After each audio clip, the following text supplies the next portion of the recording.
Hello guys, मैं हूं जूनी और आप लोग देख रहे हैं जस्ट एक्सप्लेन। एंड आज हम लोग एक्सप्लेन करने जा रहे हैं टाइनी किंग का एपिसोड नंबर 16। सो स्टार्ट करते हैं। एपिसोड वहीं से स्टार्ट होता है।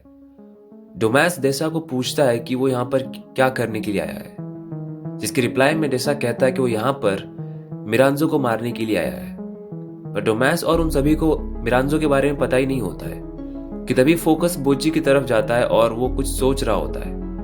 और तभी हमें एक फ्लैशबैक दिखाया जाता है बोजी और उसकी मॉम का, जिसमें कि हम लोग देखते हैं कि बोजी की मॉम काफ़ी सीवियरली इंजर्ड होती है और वो मिरांजो से बोजी की जान बख्शने के लिए उसके आगे गिड़गिड़ा रही होती है और वो बोजी काफ़ी रो रहा होता है। पर मिरांजो उसकी एक बात नहीं सुनती और वो उसके साथियों को हमला करने के लिए कहती है और वो लोग उनके ऊपर तीर बरसाने लगते हैं, जिसकी बात की बोजी की मॉम उसके बेटे यानी कि बोजी को उसके नीचे छुपा लेती है ताकि उसे कुछ ना हो, और वो बोजी को लास्ट पर अलविदा कर देती है, जिसके बाद की वो तीर बरसने लगते हैं और उसकी मॉम मर जाती है। और उसी के साथ साथ बोजी पूरी तरह से उसके मॉम के ब्लड में लथपथ हो चुका होता है, जिसके बाद की एक एरो आकर सीधे मिरांजो को लगता है और वो नीचे गिर जाती है। एक्चुअल में जो लोग मिरांजो के साइड होते हैं वो लोग मिरांजो को धोखा दे देते हैं और वहीं से बोजी को उसका नाम याद आता है और वो मिरांजो को भी देखता है और तभी उस डेविल का पैर हमें दिखता है। पर बोजी से पहले कि कुछ और देख पाता, उसकी मॉम की बॉडी कोलैप्स हो जाती है उसके रास्ते में और वो कुछ देख नहीं पाता, जिसके बाद कि हम लोग प्रेजेंट में आ जाते हैं और उसी के साथ हम देखते हैं कि बोजी के आंख से आंसू आने लगते हैं। ऑब्वियसली आएगा यार, मतलब इस बंदे को किस किस चीज से गुजरना पड़ा यार, मतलब मैं सोच के भी डर लगता है मुझे कभी कभार, तो मानना पड़ेगा। जिसके बाद कि कागे उससे पूछता है कि क्या हुआ, तो बोजी अपने आंसू पोंछ लेता है और वो कहता है कि कुछ नहीं हुआ और वो एकदम ठीक है। जिसके बाद कि डेसा कहता है कि वो यहाँ पर मिरांजो के लिए आया है और उसे पता है कि बोस्से उसे इतनी आसानी से मिरांजो को पकड़ने नहीं देगा। वो उन सभी को बताता है कि उन दोनों के बीच काफी पुराना कनेक्शन है, यानी कि मिरांजो और बोस्से के बीच। डेसा अपने सोल्जर्स को कहता है कि वो लोग गिगैन को पकड़ ले और उसे ले जाए, पर बोजी और कागे उसके सामने आ जाते हैं और वो लोग उसे पकड़ने से रोकते हैं। जिस पर कि डेसा कहता है कि गिगैन एक मुजरिम है और उसने गुनाह किया है। कागे उससे पूछता है कि आखिरकार ऐसा क्या गुनाह किया है गिगैन ने, जिस पर कि डेसा उन्हें बताता है कि जब वो अंडरवर्ल्ड में किंगडम को हासिल करने के लिए फाइट कर रहा था, वो भी अपने डैड के साथ जो कि उस टाइम उसके किंगडम के राजा थे, तब उनके सेना में उसने गिगैन को एक सोल्जर की तरह लिया था। बट उसके डैड की तरफ गिगैन के जैसे ही दूसरे जायंट्स उसके डैड के सेना में थे, यानी कि गिगैन के तरफ के लोग उसके डैड के तरफ होकर फाइट कर रहे थे। जिसमें कि एक बार वो लोग गिगैन के जायंट्स के एक बच्चे को लाकर उसे मारने या कहूँ टॉर्चर करने लगते हैं। गिगैन उन्हें उस बच्चे को टॉर्चर करता हुआ देख बहुत तकलीफ में होता है और वो लोग ऐसा इसीलिए कर रहे होते हैं क्योंकि ऐसा करने से वो लोग गिगैन जायंट्स बिना कुछ सोचे उन पर अटैक करने के लिए आएंगे और उनके ट्रैप में फंस जाएंगे। और ऐसा ही होता है, वो लोग उनके ट्रैप में फंस जाते हैं और वो लोग उन जायंट्स को जिंदा जला देते हैं। एक तरफ अपने ही लोगों को जिंदा जलता हुआ देख और दूसरे ओर उस बच्चे को टॉर्चर करता हुआ देख गिगैन खुद पर कंट्रोल नहीं कर पाता और वो उन सोल्जर्स पर अटैक करने लगता है, जिसके बाद कि वो लोग उसे बंदी बना लेते हैं। और तभी बैटलफील्ड में डेसा आता है और वो उस बच्चे का गला काट देता है और उसे मार देता है। I mean यार, जो भी हो, पर बच्चे के साथ ऐसा कौन करता है यार, मतलब किसी का भी बच्चा हो यार, किसी बच्चे को इतना पेन में कैसे देख सकते हो तुम लोग। इस सीन को देखकर मुझे उतना ही बुरा लगा जितना कि टैंगो चार्ली में वो सीन एक था ना, जब वो उन सोल्जर्स को बांध देता है और उसका सीना काट देता है। Brutal man, totally brutal. जिसके बाद कि हम लोग प्रेजेंट में आते हैं और जहां पर गिगैन डेसा पर अटैक करना स्टार्ट कर देता है। डेसा कहता है कि मैं समझता हूं कि तुम मुझसे गुस्सा हो, पर वो एक वॉर था, और ये कहते ही वो उस पर लाइटनिंग अटैक करता है और बोजी उस अटैक से गिगैन को बचा लेता है।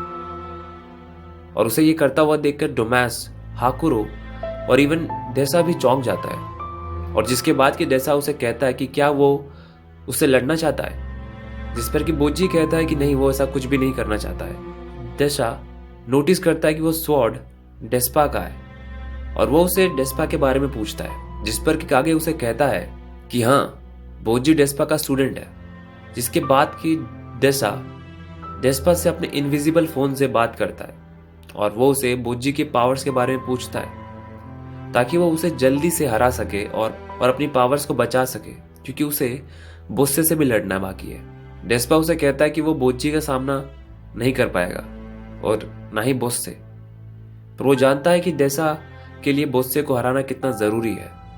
इसीलिए वो उसे कहता है कि उसके पास एक आइडिया है जिसमें कि बोस्से से वो नहीं बल्कि बोजी लड़ेगा, और जिसके बाद कि वो मिरांजो को मार देंगे और उसके पास से वो डीमन हेड को हासिल कर लेंगे। और डेसा को ये आइडिया अच्छा लगता है और वो अपने सभी सोल्जर्स को कहता है कि वो लोग वापस अंडरवर्ल्ड जा रहे हैं, और वो गिगैन को भी ले जाने के लिए कहता है।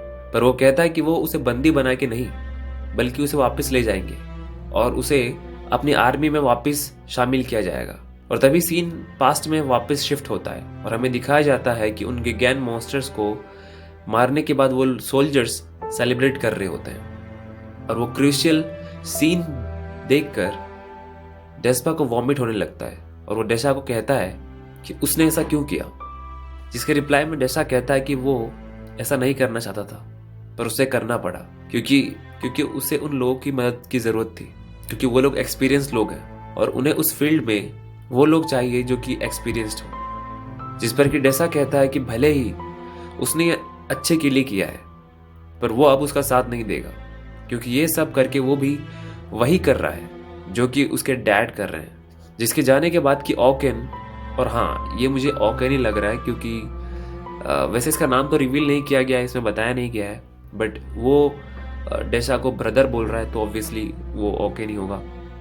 और वो कहता है कि भले ही डेसा उसके साथ नहीं है पर इस फाइट में उसका साथ देगा, भले ही वो उसे कितने भी घिनौने काम क्यों ना करना पड़े, क्योंकि वो जानता है कि उस बच्चे को मारते वक्त अगर सबसे ज्यादा किसी को तकलीफ हुई है तो वो है डेसा।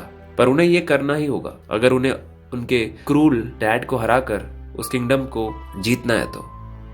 और वो डेसा को कहता है कि एक दिन वो चल के एक ऐसी सेना बनाएगा जिस पर कि उसे प्राउड हो सके, और उस आर्मी में वो गिगैन को भी शामिल करेगा। और हमें समझ में आता है कि इसीलिए डेसा ने उसे वापस आर्मी में लिया, क्योंकि वो भी ऑकेन की तरह गिगैन पर भरोसा करता है। डेसा गिगैन को कहता है कि वो उसकी गलतियों के लिए उसे माफ करने के लिए नहीं कह रहा, पर उसे वापस आर्मी ज्वाइन करना ही होगा, चाहे उसे गिगैन को खींचकर ले ही क्यों ना जाना पड़े। बोजी उसे रोकने की कोशिश करता है पर गिगैन बोजी को रोकता है और वो कहता है कि भले ही वो वापस जा रहा है पर वो और उनकी दोस्ती हमेशा रहेगी और उसकी लॉयल्टी उसके लिए हमेशा ही रहेगी। जिसके बाद कि वो और बाकी सारे मॉन्स्टर्स और सोल्जर्स वापस अंडरवर्ल्ड चले जाते हैं। और उनके जाने के बाद डोमैस बोजी से अपने किए गलतियों के लिए माफी मांगता है, पर बोजी अभी भी उस ट्रॉमा से बाहर नहीं आ पाता और वो उसे दिल से माफ नहीं कर पाता।